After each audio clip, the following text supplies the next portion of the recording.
Assistant professor economics government PG college Narayanpur. मैं आप सभी प्रिय विद्यार्थियों का स्वागत करता हूं इस लेक्चर सीरीज में। आज हम लोग पढ़ने जा रहे हैं फीसर का परिमाण सिद्धांत या क्वांटिटी थियरी ऑफ मनी, जिसे इरविंग फिशर ने दिया। इसे प्रोफेसर इरविंग फिशर 1911 में इसका प्रतिपादन होता है और वो प्रतिपादन करते हैं परचेजिंग पावर ऑफ मनी नामक आर्टिकल में। उसमें ये सिद्धांत प्रतिपादित होता है। इस सिद्धांत को नगद लेन देन का दृष्टिकोण सिद्धांत भी कहा जाता है। इरविंग फिशर ये बात कह रहे हैं कि यदि मुद्रा के परिमाण को बढ़ाया जाए तो कीमत स्तर उसके साथ आनुपातिक संबंध होता है तथा मुद्रा परिमाण का मुद्रा मूल्य के साथ विपरीत संबंध होता है। अर्थात यदि मुद्रा की मात्रा को दोगुनी कर दें तो कीमत स्तर दोगुना तथा मुद्रा का मूल्य आधा होगा, विलोम से। अर्थात ये बात इरविंग फिशर कह रहे हैं कि हम जैसे जैसे मुद्रा परिमाण या मुद्रा की मात्रा को बढ़ा रहे हैं उसी अनुपात में कीमत स्तर बढ़ता है। इसको हम एक तालिका से एक समझने की कोशिश करेंगे कि एक तरफ मुद्रा की मात्रा जिसे हम यम से डिनोट कर रहे हैं, वस्तु या सेवा की मात्रा यानी ट्रांजैक्शन, सामान्य कीमत स्तर जिसे हम पी से डिनोट कर रहे हैं, और मुद्रा का मूल्य 1/p, क्योंकि मुद्रा का मूल्य आधा हो जाएगा।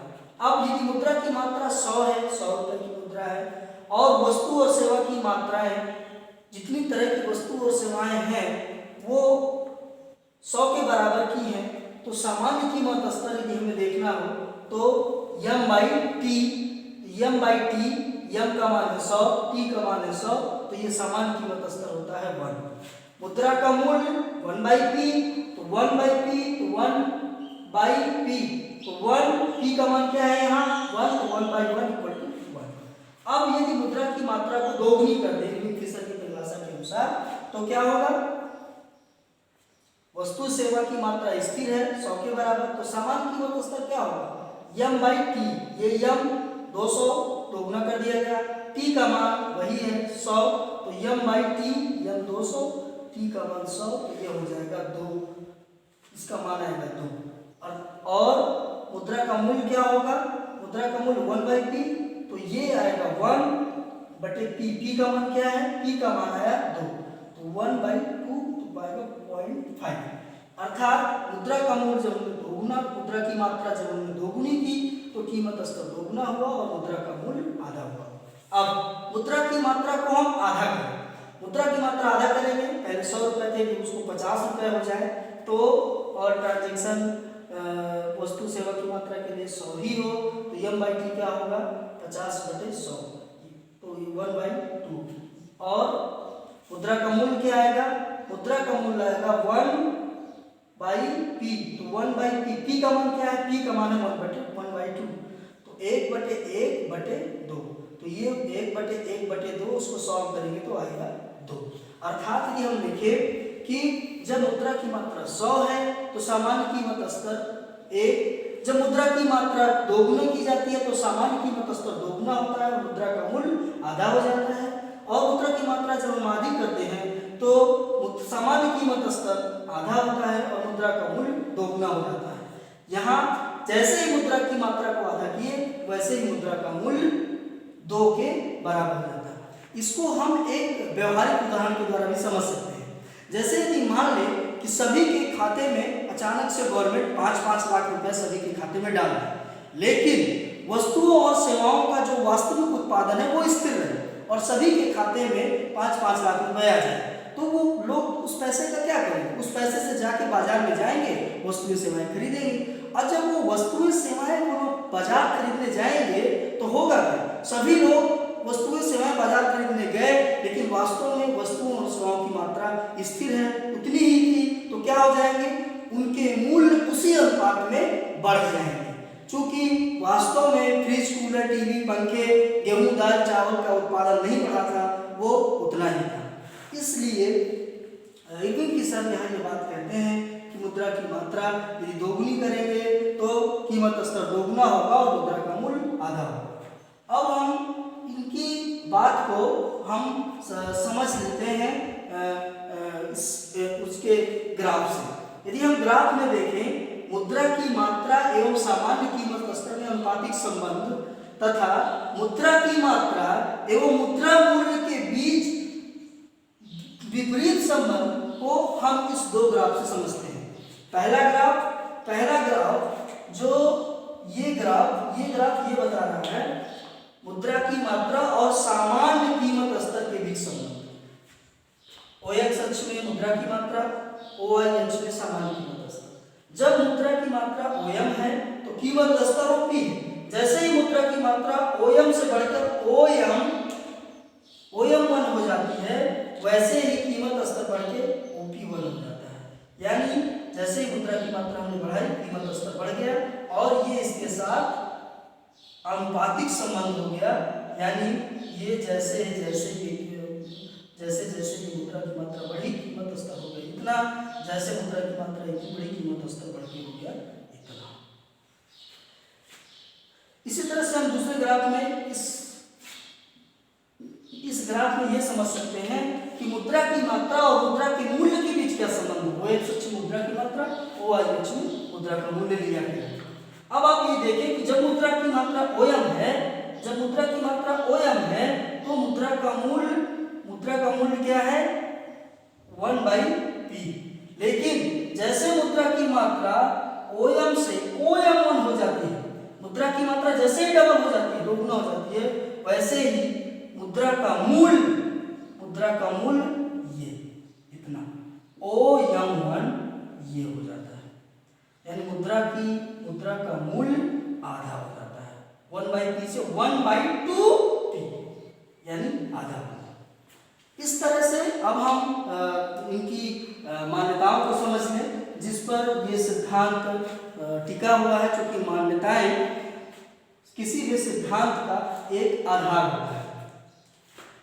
इनकी मान्यता यह है कि चलन मुद्रा एवं साख मुद्रा का अनुपात स्थिर होता है।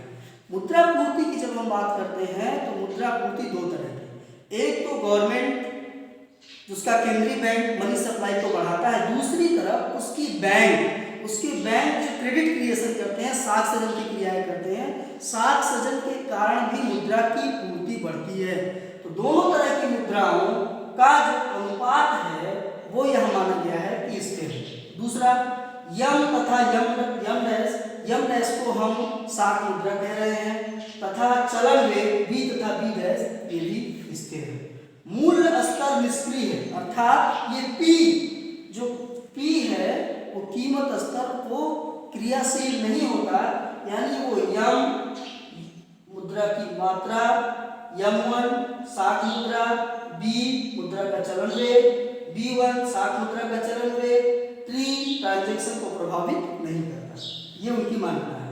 चौथा, लेन देन की मात्रा स्थिर है, यानी ये जो वस्तु सेवाओं की मात्रा है उसको उन्होंने स्थिर माना, जैसा कि आपने इससे देख रहे हैं।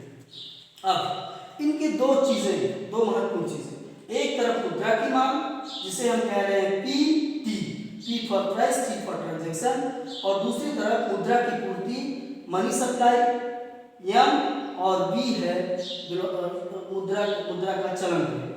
अब मुद्रा की मांग क्या है? मुद्रा की मांग हम क्यों करते हैं? मुद्रा की मांग करते हैं वस्तुओं सेवाओं को खरीदने के लिए। तो वस्तुओं सेवाओं खरीदने के लिए मुद्रा की मांग की जाती है। मुद्रा की पूर्ति क्या है? मुद्रा की पूर्ति किस पर निर्भर करती है? मुद्रा की पूर्ति गवर्नमेंट सरकार की जो केंद्रीय बैंक होता है, वो जो मुद्रा की मात्रा को जो चलन में जो होती है, जो जारी करता है मुद्रा, वो मुद्रा और वह मुद्रा बहुत हद तक निर्भर करती है उसके चलन वेग पर। अर्थात मुद्रा की पूर्ति अर्थव्यवस्था में चलन एवं साख मुद्रा M तथा M डैश, B तथा B डैश पर निर्भर करेगी। अब हम मुद्रा की मांग किसे क्या कह रहे हैं कि मुद्रा की मांग मुद्रा की पूर्ति के बराबर होती है। अच्छा, अर्थात पीटी मुद्रा की मांग क्या है, पीटी मुद्रा की पूर्ति क्या है, एमडी, पीटी बराबर एमडी। अब आप ये देखो, पहले उन्होंने ये समीकरण दिया पीटी बराबर एमडी या एमडी बराबर पीटी, मुद्रा की मांग मुद्रा की पूर्ति के बराबर। फिर उन्होंने क्या कहा, उन्होंने संशोधित संस्करण दिया जिसमें उन्होंने शाख मुद्रा और शाख मुद्रा के चलन वेग को शामिल किया। पीटी बराबर एमडी प्लस शाख मुद्रा और शाख मुद्रा का चलन वेग बी डैश, एम डैश शाख मुद्रा, बी डैश शाख मुद्रा का चलन वेग।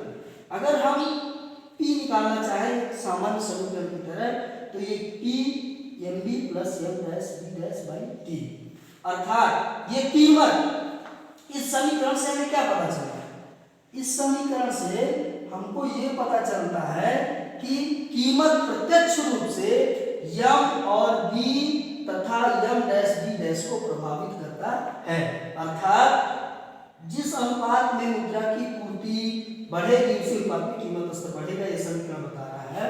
और ये मुद्रा का मूल्य निकालना हो तो 1/p, जस्ट इसका उल्टा करें, इस समीकरण को उल्टा करें तो यम ये नीचे हो जाएगा, ये ऊपर हो जाएगा, टी बटे एम, अर्थात मुद्रा का मूल्य और मुद्रा की पूर्ति के बीच विपरीत अनुपातिक संबंध होता है, जैसा कि इस समीकरण से स्पष्ट होता है। तो हमें इस समीकरण के माध्यम से ये पता चलता है कि मुद्रा के परिमाण और कीमत स्तर के बीच अनुपातिक संबंध होता है, तथा मुद्रा का मूल्य 1/p और मुद्रा के परिमाण के बीच विपरीत अनुपातिक संबंध होता है। धन्यवाद।